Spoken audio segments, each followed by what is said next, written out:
வணக்கம். இந்திய நேரப்படி இரவு 8:30 மணி செய்திகள். முதலில் ஜெம் தலைப்புச் செய்திகளை காணலாம்.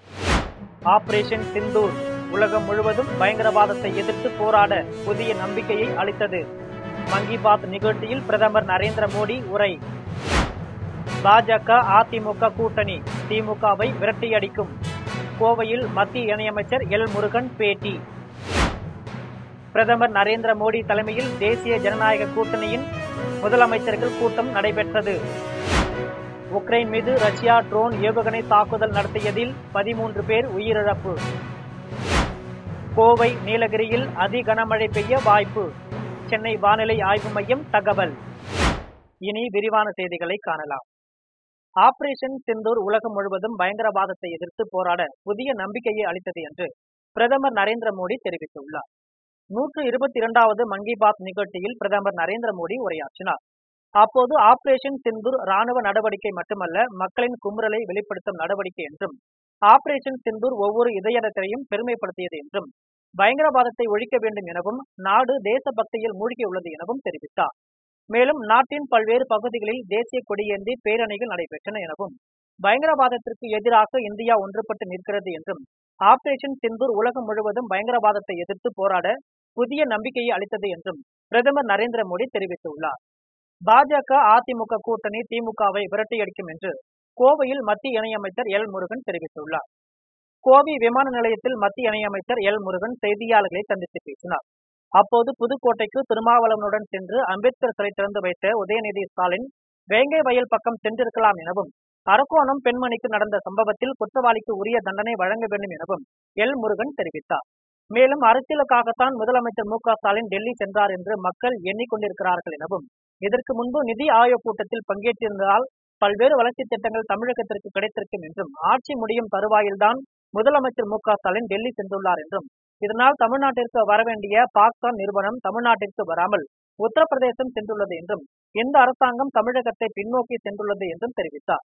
மேலும் திமுகவை வீட்டுக்கு அனுப்பும் கூட்டணியாக அதிமுக பாஜக கூட்டணி உள்ளது எனவும், யாரையும் அடிய பணிய வைக்க வேண்டிய அவசியம் இல்லை எனவும், யாரையும் மிரட்ட அவசியம் இல்லை என்றும் மத்திய இணையமைச்சர் எல் முருகன் தெரிவித்தார்.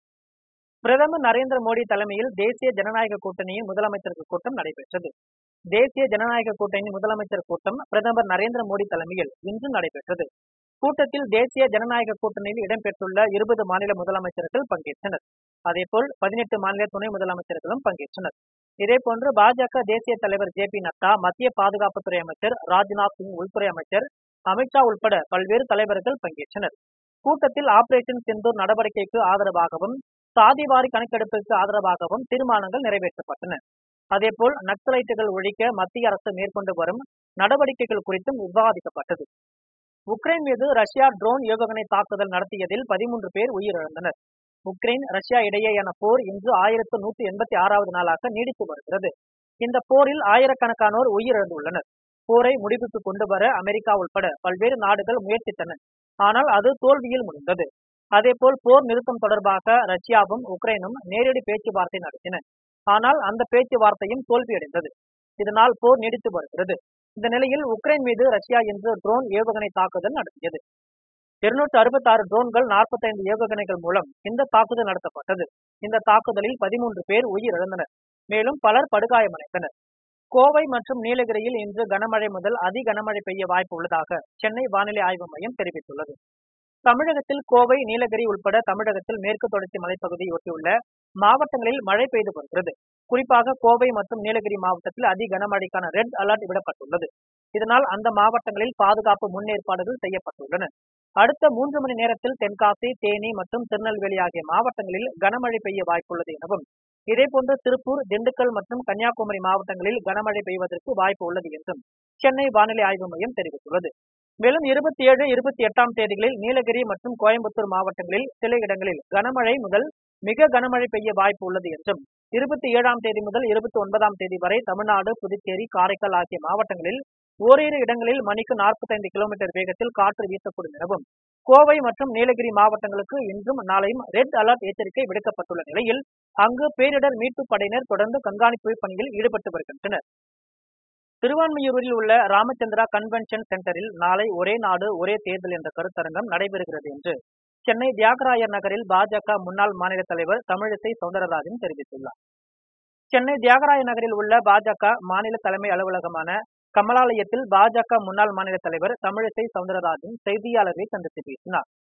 அப்போது நாளை திருவான்மையூரில் உள்ள ராமச்சந்திரா கன்வென்ஷன் சென்டரில் ஒரே நாடு ஒரே தேர்தல் என்ற கருத்தரங்கம் நடைபெறுகிறது என்றும், இதில் திரைப்பட நடிகரும் ஆந்திர பிரதேச துணை முதலமைச்சருமான பவன் கல்யாணும், பாஜக மாநில தலைவரும் நயினார் நாகேந்திரன் ஆகியோர் பங்கேற்கின்றனர் எனவும், இந்த கருத்தரங்கத்தின் மூலம் ஒரே தேர்தல் குறித்து மக்களிடம் விழிப்புணர்வு ஏற்படுத்துவதே நோக்கம் என்றும், இந்தியா முழுவதும் ஒரே நேரத்தில் தேர்தல் நடைபெறுமானால் அது நாட்டிற்கு பலன் தரும் எனவும், பொருளாதார வளர்ச்சிக்கும் அது உதவியாக இருக்கும் எனவும் தமிழிசை சவுந்தரராஜன் தெரிவித்தார். இல்ல, முதலமைச்சருக்கு அதை கேட்பதற்கு உரிமை இருக்கிறது. இதுக்கு முன்னாலே 2018 அண்ணன் எடப்பாடி அவர்கள் போகும்போது கூட மாநிலத்திற்கு சில பகிர்வுகளை அதிகம் வேண்டும், அது கேட்பதில் தவறில்லை. ஆனா எப்போ போய் கேட்கிறீங்க? 3 வருஷமா போய் கேட்டிருக்கலாம்ல.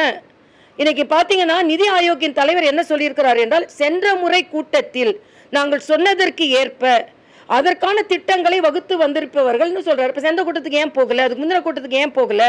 2047 மாநிலங்களின் கட்டமைப்பை அதிகப்படுத்துவதற்கான கூட்டம் இதுன்னு சொல்றாங்க. அப்ப அதுக்கு உங்களுக்கு அக்கறை இல்லையா? அப்ப இந்த நான் மிக தெளிவாக ஒரு குற்றச்சாட்டை வைக்கிறேன். இதற்கு முன்னால் நிதி ஆயோக் கூட்டத்திற்கு போகாததனால் தான் தமிழகத்தில் உள்ள நிதி பற்றாக்குறை பிரச்சனைகள். சரியான ஃபோரத்தில் சரியா கொண்டு எடுத்து வைக்கணும். அது எடுத்து வைக்காததினால் தான் குற்றம் முழுவதும் முதல்வர் மீது தான்.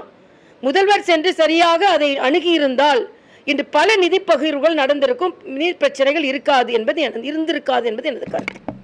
திருக்குவளையில் நடைபெற்ற கண் பரிசோதனை முகாமில் பங்கேற்ற 300க்கும் மேற்பட்டோரில் இலவச அறுவை சிகிச்சைக்கு தேர்வு செய்யப்பட்ட 89 பேரை மருத்துவ குழுவினர் பாண்டிச்சேரிக்கு அழைத்து சென்றனர். நாகை மாவட்டம் திருக்குவளையில் செயல்படும் ஊராட்சி ஒன்றிய நடுநிலைப் பள்ளியில் ஸ்ரீமதி சுந்தராம்பாள் மருதவாணன் கல்வி அறக்கட்டளை, பாண்டிச்சேரி அரவிந்த் கண் மருத்துவமனை, நாகை மாவட்ட பார்வை இழப்பு தடுப்பு சங்கம் ஆகியவை இணைந்து இலவச கண் பரிசோதனை முகாமை நடத்தியது. முகாமிற்கு திருக்குவளை நியூ நைஸ் வித்யாலயா பள்ளி தாளாளர் வீரமணி தலைமை தாங்கினார்.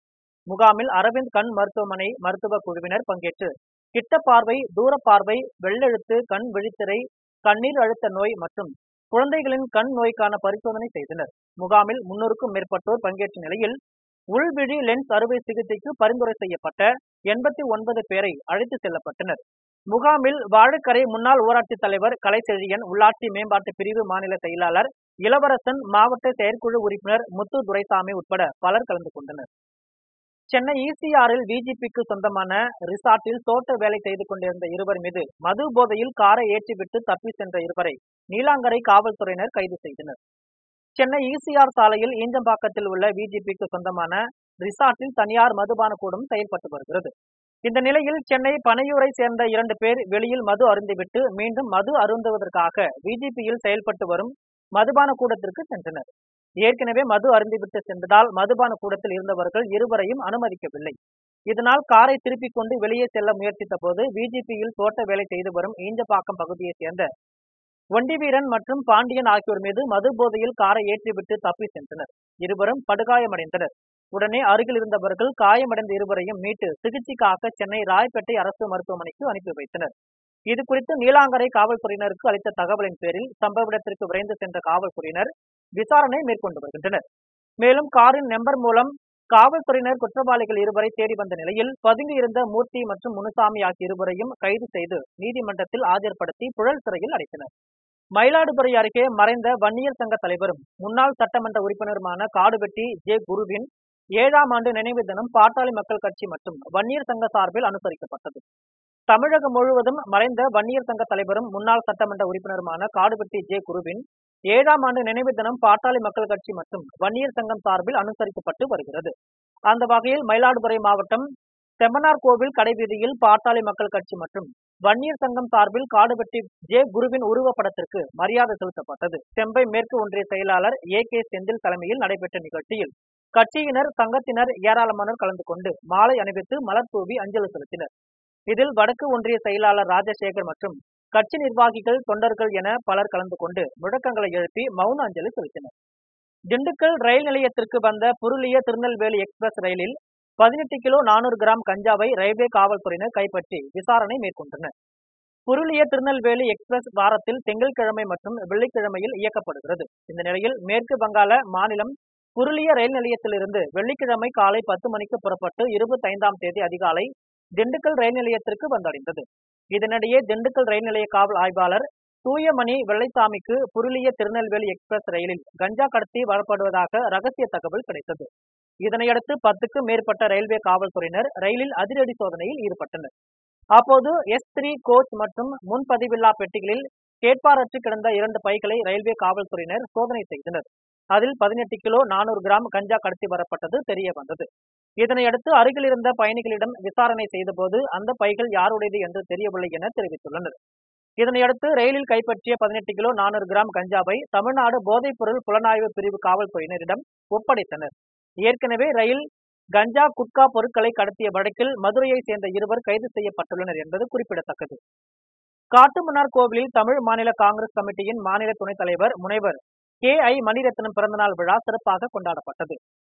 கடலூர் மாவட்டம் காட்டுமன்னார் கோவில் தமிழ் மாநில காங்கிரஸ் கமிட்டியின் துணைத் தலைவரும் அகில இந்திய காங்கிரஸ் கமிட்டி உறுப்பினரும் சிதம்பரம் சி நந்தனார் கல்விக் கழக தலைவருமாகிய கொடைவள்ளல் KI மணிரத்னம் பிறந்தநாள் விழா சிறப்பாக கொண்டாடப்பட்டது. விழாவில் காங்கிரஸ் கமிட்டியின் மாநில பொதுக்குழு உறுப்பினர் மணிமொழி, ஆசிரியர் ராமன், கமல், மணிரத்னம், இளைஞர் காங்கிரசின் மாநில பொதுச் செயலாளர் அரவிந்த் மணிரத்னம், நகர பெரியசாமி, செந்தில், ராஜீவ்காந்தி, கொளஞ்சிநாதன், சங்கர், கண்ணன், அன்வர், ஜானு ஜாகிர், உசேன், அண்ணாதுரை, ஜெயசீலன், தெம்மூரி செல்வம், இளைய அன்பழகன், ஜோதி பாசு, ஜின்னா, இதயதுல்லா, பஷீர், சலாம், புகழேந்தி, ஹரிகிருஷ்ணன், வீரப்பன் உள்ளிட்ட காங்கிரஸ் கட்சியின் நிர்வாகிகள் மற்றும் அனைத்து அரசியல் கட்சி பிரமுகர்கள் கலந்து கொண்டு KI மணிரத்னத்திற்கு வாழ்த்துக்கள் தெரிவித்தனர். சாலை பணியாளர்களின் 41 மாத கால பணி நீக்க காலத்தை பணிக்காலமாக அறிவிக்க வேண்டும் என்பன உள்ளிட்ட பல்வேறு கோரிக்கைகள் திண்டுக்கல்லில் நடைபெற்ற சாலை பணியாளர்கள் சங்க மாவட்ட மாநாட்டில் தீர்மானமாக நிறைவேற்றப்பட்டது. திண்டுக்கல்லில் தமிழ்நாடு நெடுஞ்சாலைத்துறை சாலை பணியாளர்கள் சங்க மாவட்ட மாநாடு ஊரக வளர்ச்சித்துறை ஒன்றிய அலுவலகத்தில் நடைபெற்றது. மாவட்ட தலைவர் பாண்டி தலைமை வகித்தார். மாநாட்டில் பங்கேற்றவர்களை மாவட்ட துணைத் தலைவர் முத்துப்பாண்டி வரவேற்றார். மாவட்ட செயலாளர் வேல்முருகன் வேலை அறிக்கை வாசித்தார். மாவட்ட தலைவர் ஜோதி முருகன் துவக்க உரை நிகழ்த்தினார். மாநில தலைவர் சண்முகராஜா சிறப்புரையாற்றினார். மாநாட்டில் சாலை பணியாளர்களின் 41 மாத கால பணி நீக்க காலத்தை பணிக்காலமாக அறிவிக்க வேண்டும், கிராமப்புற இளைஞர்களுக்கு காலி பணியிடங்களில் பணி வழங்க வேண்டும், சாலை பணியாளர்களுக்கு தர ஊதிய நிர்ணயம் செய்ய வேண்டும், திண்டுக்கல் மாவட்டத்தில் அரசு சட்டக்கல்லூரி அமைக்க வேண்டும், இறந்த சாலை பணியாளர்களின் 300க்கும் மேற்பட்ட குடும்பங்களுக்கு வாரிசு வேலை வழங்க வேண்டும், பழைய பென்ஷன் திட்டத்தை அமல்படுத்த வேண்டும் என்பன உள்ளிட்ட பல்வேறு கோரிக்கைகள் தீர்மானமாக நிறைவேற்றப்பட்டது. மாநாட்டில் பல்வேறு சங்க நிர்வாகிகள் சிவகுமார், ரமேஷ்குமார், கருணாகரன், மணியன், முத்துக்கருப்பன், குமணன் உட்பட பலர் கலந்து கொண்டனர். மாநாட்டின் நிறைவில் மாவட்ட பொருளாளர் கார்மேகம் நன்றி தெரிவித்தார்.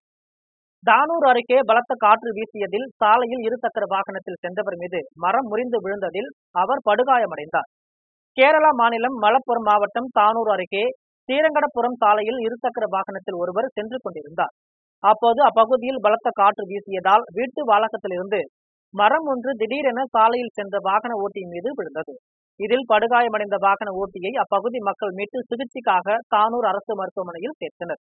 இந்த விபத்து குறித்த CCTV காட்சிகள் தற்பொழுது சமூக வலைதளங்களில் வெளியாகி பரபரப்பை ஏற்படுத்தியுள்ளது. கேரள மாநிலம் சபரிமலை ஐயப்பன் திருக்கோவிலில் பம்பை, நிலக்கல் உள்ளிட்ட பகுதிகளில் பிளாஸ்டிக் பயன்பாட்டிற்கு தடை விதித்து கேரள உயர்நீதிமன்றம் உத்தரவு பிறப்பித்துள்ளது. உலக பிரசித்தி பெற்ற சபரிமலை ஐயப்பன் திருக்கோவில் கேரளா மாநிலம் பத்தனத்திட்ட மாவட்டத்தில் அமைந்துள்ளது. குறிப்பாக இந்த ஆலயம் பெரியார் புலிகள் சரணாலய பகுதியில் அமைந்துள்ளதால் சபரிமலை தரிசனத்திற்காக வருகை தரும் பக்தர்கள் பிளாஸ்டிக் பொருட்களை எடுத்துச் செல்லக்கூடாது என திருவிதாங்கூர் தேவசம் போர்டு நிர்வாகம் உத்தரவிட்டிருந்தது. எனினும் அந்த உத்தரவை காற்றில் பறக்கவிட்டு சபரிமலையில் பக்தர்கள் மட்டுமல்லாது உணவகங்கள் மற்றும் தற்காலிக வியாபார நிறுவனங்களில் பிளாஸ்டிக் பயன்பாடு அதிகரித்து காணப்படுகிறது. இதனால் யானைகள், புலிகள் உள்பட வன விலங்குகள் பாதிக்கப்படுவதாகவும் பிளாஸ்டிக் பொருட்கள் பயன்பாட்டை கட்டுப்படுத்த தவறிய திருவிதாங்கூர் தேவசம் போர்டு நிர்வாகத்திற்கு கேரள உயர்நீதிமன்றம் கடும் கண்டனம் தெரிவித்துள்ளது.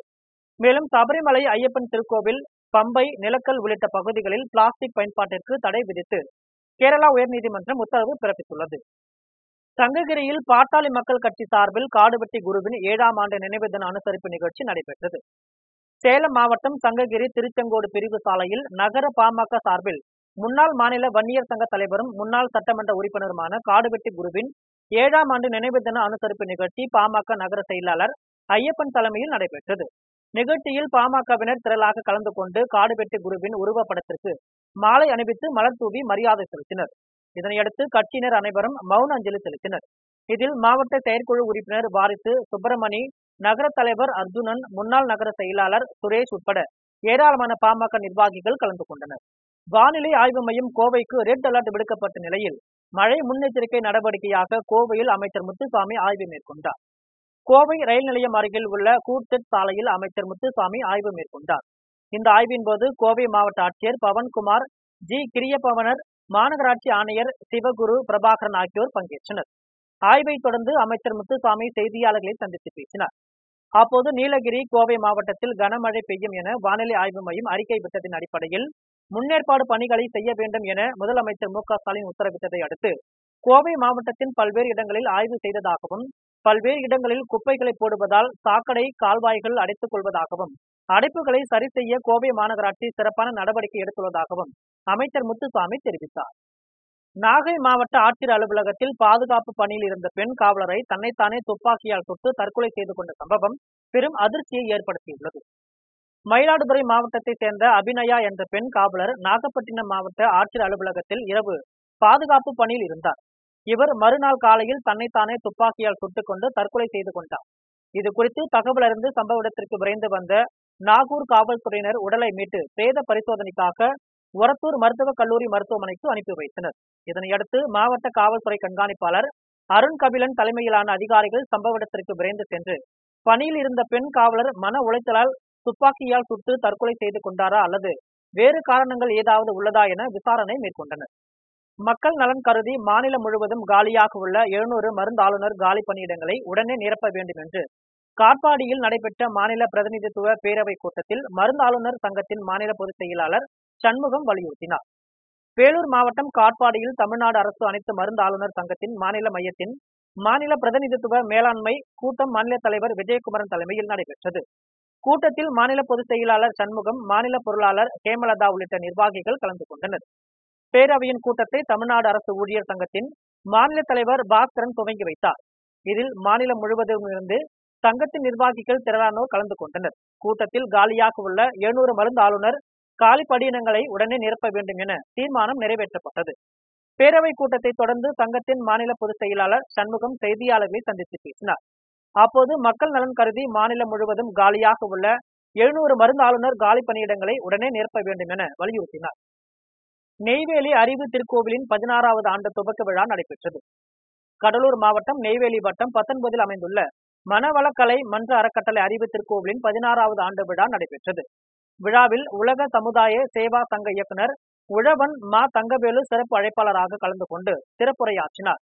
அப்போது நெய்வேலி அறிவு திருக்கோவிலின் தொடங்கி 16ஆம் ஆண்டு நிறைவு பெற்றுள்ளது என்றும், இங்கு யோகா கலை பயிற்சி வகுப்புகள் இலவசமாக நடத்தப்பட்டு வருகிறது என்றும், அரசு பள்ளிகளில் பயிலும் மாணவர்கள் நல்லொழுக்கத்தை கடைபிடிக்கும் விதமாக பள்ளியில் மாணவர்களுக்கு சிறப்பு யோகா கலை பயிற்சி அளிக்கப்பட்டு வருகிறது எனவும், கர்ப்பிணி தாய்மார்கள் யோக பயிற்சியை மேற்கொள்வதனால் சுகப்பிரசவம் அதிகம் நடைபெறும் வருவதாகவும், தொடர்ந்து யோக பயிற்சி மேற்கொள்வதனால் உடல் மற்றும் மனம் ஒருநிலைப்பட்டு வருவதாகவும் மா தங்கவேலு தெரிவித்தார்.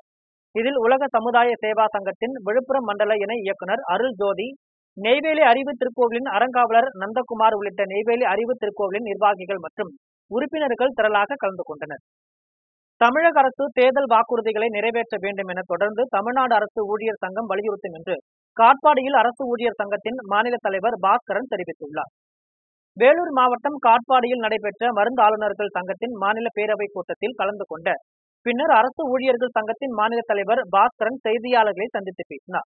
அப்போது ஜூலை 9ஆம் தேதி நடைபெறும் ஒருநாள் அகில இந்திய அளவிலான வேலை நிறுத்தத்தில் தமிழ்நாடு அரசு ஊழியர்கள் சங்கமும் ஆசிரியர்களும் கலந்து கொள்வார்கள் என்றும், எந்த வேலை நிறுத்தமானது அகில இந்திய அளவில் முடிவு எடுக்கப்பட்ட வேலை நிறுத்தமாகும் என்றும், சமீபத்தில் நடந்து முடிந்த ஜாக்டோ ஜியோ கூட்டத்திலும் முடிவு எடுக்கப்பட்டது எனவும் தெரிவித்தார்.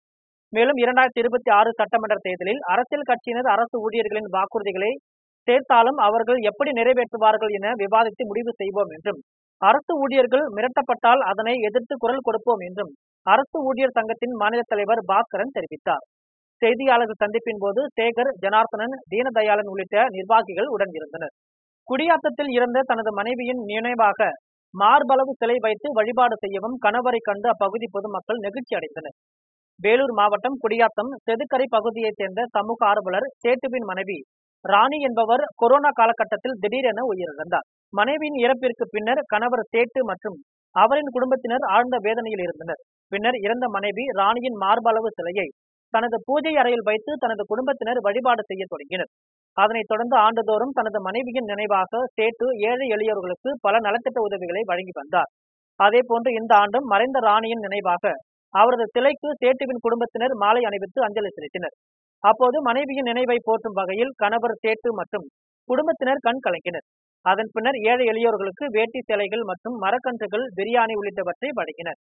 இதில் அவரின் குடும்பத்தினர், உறவினர்கள் பலர் கலந்து கொண்டனர். கும்பகோணம் அடுத்த பட்டீஸ்வரத்தில் அமைந்துள்ள தேனுபுரீஸ்வரர் திருக்கோவிலில் புதிதாக வடிவமைக்கப்பட்ட தேரின் வெள்ளோட்டம் சிறப்பாக நடைபெற்றது. கும்பகோணம் அடுத்த பட்டீஸ்வரத்தில் அமைந்துள்ள ஞானாம்பிகை சமேத தேனுபுரீஸ்வரர் திருக்கோவில் பிரசித்தி பெற்ற துர்க்கையம்மன் ஸ்தலமாக விளங்குகிறது. தேவலோக பசுவான காமதேனுவின் பெண் பிள்ளைகள் நால்வரில் பட்டி என்பவள் இத்திருக்கோவிலில் ஈசனை நாள்தோறும் பூஜித்து முக்தி பெற்றதால் இத்தலம் பட்டீஸ்வரம் என பெயர் போற்றப்படுகிறது. இந்த நிலையில் கோவிலுக்கு புதிய மரத்தேர் வேண்டும் என பக்தர்கள் நீண்ட நாட்களாக கோரிக்கை விடுத்தனர். பக்தர்களின் கோரிக்கையை ஏற்று தமிழக அரசு திருக்கோவிலில் நிதியாக ரூபாய் 43,50,000 அறநிலையத்துறையின் பொது நிதியாக ரூபாய் 43,50,000 என ரூபாய் 87 லட்சம் மதிப்பீட்டில் இலுப்பை மரத்தில் புதிய தேர் வடிவமைக்கப்பட்டது. இந்த நிலையில் பட்டீஸ்வரம் தேனுபுரீஸ்வரர் திருக்கோவிலில் இருந்து மேலதாள வாத்தியங்களுடன் புதிய மரத்தேரின் வெள்ளோட்டம் நடைபெற்றது. தேரை 100க்கும் மேற்பட்டோர் வடம் பிடித்து இழுத்தனர். இதனையடுத்து இந்த ஆண்டு நடைபெறும் வைகாசி விசாக பெருவிழாவில் ஜூன் மாதம் 8ஆம் தேதி ஞாயிற்றுக்கிழமை காலை 9 மணிக்கு தேரோட்டம் நடைபெற உள்ளது. செஞ்சி அடுத்த கீழ்மாம்பட்டியில் அமைந்துள்ள ஸ்ரீ அம்மச்சார் அம்மன் திருக்கோவிலில் தேரோட்ட விழா வெகு விமர்சையாக நடைபெற்றது. விழுப்புரம் மாவட்டம் செஞ்சி அடுத்த கீழ்மாம்பட்டியில் அமைந்துள்ள ஸ்ரீ அம்மச்சார் அம்மன் திருக்கோவில் தேரோட்ட விழா சிறப்பாக நடைபெற்றது. விழாவின் முன்னதாக அம்மனுக்கு சிறப்பு பூஜைகள் நடைபெற்றது. அதனைத் தொடர்ந்து சிறப்பு அலங்காரத்தில் ஸ்ரீ அம்மாச்சார் அம்மன் வீட்டிருந்த தேரை முன்னாள் மத்திய ரயில்வே துறை இணை அமைச்சர் AK மூர்த்தி வடம் பிடித்து இழுத்து தேரோட்டத்தை தொடங்கி வைத்தார். விழாவில் மயிலம் சட்டமன்ற உறுப்பினர் சிவகுமார் உள்ளிட்ட ஏராளமான பக்தர்கள் கலந்து கொண்டு ஸ்ரீ அம்மச்சார அம்மனை வழிபட்டனர். குடியாத்தம் கள்ளப்பாடி கிராமத்தில் அமைந்துள்ள ஸ்ரீ கங்கையம்மன் கோவில் சிரசு ஊர்வலம் சிறப்பாக நடைபெற்றது. வேலூர் மாவட்டம் குடியாத்தம் அடுத்த கள்ளப்பாடி கிராமத்தில் அமைந்துள்ள ஸ்ரீ காளியம்மன் கோவிலிலிருந்து கங்கையம்மன் சிரசு சிறப்பு அலங்காரம் செய்யப்பட்டு தீபாராதனை நடைபெற்றது. அதன் பின்னர் மேலதாள வாத்தியங்களுடன் அம்மன் சிரசை பக்தர்கள் தலையில் சுமந்து சென்றனர். அப்போது பக்தர்கள் அம்மனுக்கு ஆடு, கோழிகளை பலியிட்டு தேங்காய் உடைத்து நேர்த்திக்கடன் செலுத்தினர். பல்வேறு பகுதிகளின் வழியாக சென்று அம்மன் சிரசு கோவிலை வந்தடைந்தது. இதனைத் தொடர்ந்து அம்மன் கண் திறப்பு நிகழ்ச்சி நடைபெற்றது. விழாவில் ஏராளமான பக்தர்கள் கலந்து கொண்டு ஸ்ரீ கங்கையம்மனை வழிபட்டனர். விழாவில் கோவில் நிர்வாகிகள் பாலாஜி, வழக்கறிஞர் புருஷோத்தமன் ஆகியோர் பங்கேற்று பக்தர்களுக்கு அன்னதானம் வழங்கினர். வேலூர் ஹஜ்ரத் கும்ருஷா அவுலியா தர்காவில் 430ஆம் ஆண்டு சந்தனக்குட ஊர்வலம் விடிய விடிய சிறப்பாக நடைபெற்றது.